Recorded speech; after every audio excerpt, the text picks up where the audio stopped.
Hello guys, this is me advocate Ajay Kumar Prajapati.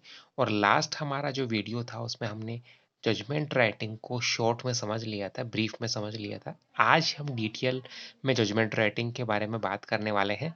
ये हमारे पास criminal का जजमेंट है और अपकमिंग जो हमारे एग्जामिनेशन रहेगी जिनमें जजमेंट राइटिंग काफ़ी वेटेज रखता है, उसमें किस तरीके से हमें जजमेंट राइटिंग को डील करना है, मैं आज आपसे समझने वाला हूँ। क्योंकि रिसेंट में high court, honourable high court के डायरेक्शन की वजह से जजमेंट राइटिंग का पैटर्न आपका थोड़ा-सा चेंज हो गया है। तो हमें किस तरीके से जजमेंट राइटिंग को डील करना है, आइए समझते हैं। लेकिन अगर आपने इससे पहले हमारे चैनल को सब्सक्राइब नहीं किया है, तो ये मेरी रिक्वेस्ट रहेगी कि हमारे चैनल को सब्सक्राइब करें और लाइक करें, शेयर करें, जिससे जो हमारे और साथी हैं, उनके पास भी ये हमारा वीडियो पहुँचे।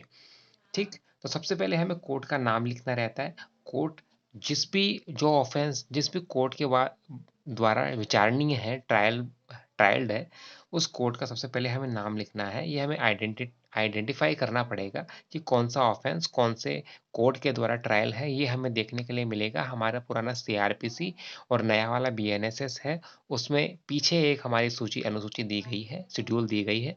उसमें आपको बताया होगा कि बीएनएस या आईपीसी का कौन सा ऑफेंस कौन से कोर्ट के द्वारा विचारणीय है। ठीक? तो सबसे पहले हमारा कोर्ट का नाम आ गया। पीठासीन अधिकारी कौन है? आरजेएस कैटेगरी के हैं। अगर आपके सेशन ट्रायल है तो आरएचजेएस हो जाएगा। फिर आपका आया जजमेंट, कौन से डेट को आया, तो आपको जजमेंट की डेट मेंशन करनी रहेगी। मूल प्रकरण संख्या कितनी थी, आपको मूल प्रकरण संख्या डालनी होगी और ये डालना होगा। सीआईएस नंबर आपको मेंशन करना होगा, सीएनआर नंबर आपको मेंशन होगा और आपका अपराध कौन से सेक्शन में बनता है। तो हमें देखिए, भारतीय दंड संहिता का ये ऑफेंस था, तो 323, 341, 336 और 452। ठीक, अब हमें देखना है कंप्लेनेंट। कंप्लेनेंट का नाम, सन ऑफ और फिर एड्रेस, फिर कंप्लेनेंट की ओर से कौन हाजिर हो रहा है, वास्ते राज्य पक्ष, पीपी साहब। फिर आपके एक्यूज्ड कौन कौन है, तो एक्यूज्ड के नाम की डिटेल आ जाएगी। देन उसके बाद में एक्यूज्ड के ऑनरेबल लर्नेड काउंसिल कौन है, उनकी डिटेल यहाँ आ जाएगी। फिर अपने को देखना है अपराध की तिथि, कौन सी डेट को आपका ऑफेंस हुआ। ठीक, उसके बाद में आरोप पत्र प्रस्तुत किए जाने की तिथि 5, प्रसंज्ञान लिए जाने की तिथि सेम, आरोप पत्र विरचित कर आरोप सुनाए जाने की तिथि, साक्ष्य आरंभ किए जाने की तिथि, साक्ष्य संपूर्ण होने की तिथि, बयान मुलजिम लिए जाने की तिथि, निर्णय आरक्षित किए जाने की तिथि और निर्णय की तिथि। ठीक, इसमें या दंड किए जाने की तिथि सुनिए। फिर हम चलते हैं अगला। अगला हम देखेंगे, ये आपका आ गया अगला पेज।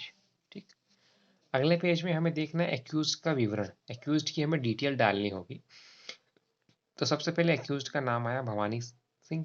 गिरफ्तारी की दिनांक कोई नहीं है क्योंकि जमानत पर छोड़ दिया, तो जमानत पर रिहाई की दिनांक।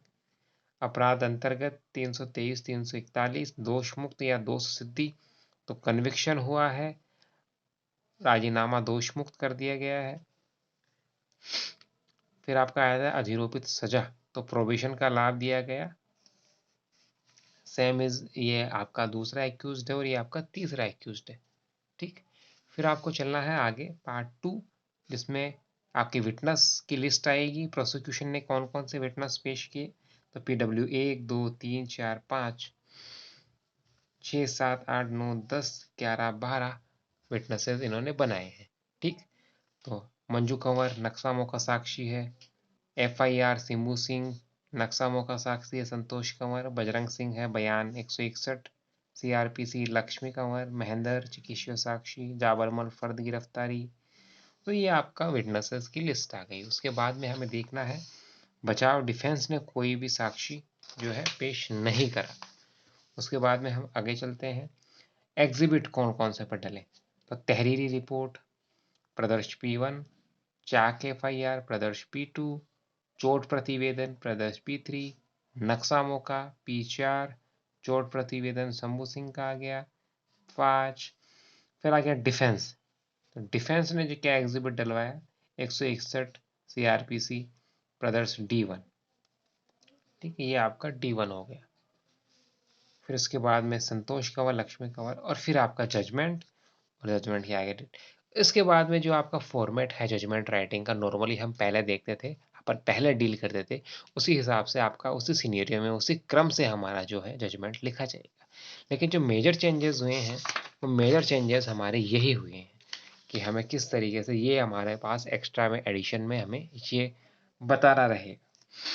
ठीक, तो आई होप आपको जो चेंजेस हुए हैं जजमेंट राइटिंग में वो आपको समझ में आ गए होंगे। और आपसे रिक्वेस्ट है कि आप हमारे चैनल को सब्सक्राइब करें, लाइक करें, शेयर करें, जिससे हमारे जो हम अपकमिंग वीडियोस बनाएं वो आपके पास पहुंच जाए। Thank you.